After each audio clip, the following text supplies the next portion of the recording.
Soybean তেল সহজলভ্য ও নিরপেক্ষ স্বাদের জন্য সবার ঘরে ঘরে জনপ্রিয়।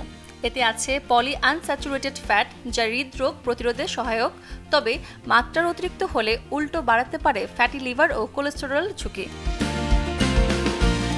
অন্যদিকে বাঙালির ঐতিহ্যবাহী সরিষার তেল, যাতে আছে প্রাকৃতিক অ্যান্টিঅক্সিডেন্ট ও ওমেগা-3 ফ্যাটি অ্যাসিডে ভরপুর। এটি শরীরের প্রদাহ কমায়, সেই সাথে রোগ প্রতিরোধ ক্ষমতা বাড়াতে এবং কোলেস্টেরল নিয়ন্ত্রণ রাখতে এর জুড়ি মেলা ভার। খাঁটি সরিষার তেল নিয়মিত ব্যবহার করলে শরীর সুস্থ থাকে, শরীরের কালো দাগ দূর করে ত্বক করে উজ্জ্বল। এতে থাকা অ্যান্টিব্যাকটেরিয়াল এবং ছত্রাক প্রতিরোধক উপাদান রোগ সংক্রমণ হওয়া থেকে রক্ষা করে।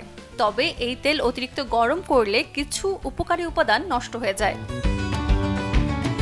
সয়াবিন তেলও ভালো, তবে তা অবশ্যই নির্দিষ্ট পরিমাণে এবং রিফাইন প্রসেসটা গুরুত্বপূর্ণ। এই তেল হাড়, চোখ এবং ত্বকের সুস্বাস্থ্য বজায় রাখতে কাজ করে। সয়াবিন তেলের চেয়ে সরিষার তেল তুলনামূলক ভালো, অলিভ অয়েল আরও ভালো, কিন্তু তেল ব্যবহারে সচেতন হতে হবে। অনেকে মনে করেন অলিভ অয়েল দিয়ে রান্না করলে বেশি পুষ্টি হবে, এমনটাও না। তেল মানে ক্ষতিকর না, আবার সব তেলই উপকারী না। বুদ্ধিমানের কাজ হলো সঠিক সময়ে সঠিক তেল বেছে নেওয়া। ভাজার জন্য সরিষার তেল তুলনামূলকভাবে ভালো, আর হালকা রান্নায় সয়াবিন তেলও ব্যবহার উপযোগী, যদি সেটা হয় নিরাপদ প্রসেসে। তবে অতিরিক্ত সেবনে ঝুঁকি থাকে ক্যান্সার, ডায়াবেটিস ও হৃদরোগের। বিশেষজ্ঞদের মতে এক ধরনের তেল সবসময় ব্যবহার না করাই ভালো, তেল ঘুরিয়ে ফিরিয়ে খাওয়াই উত্তম। Desk report, channel 24।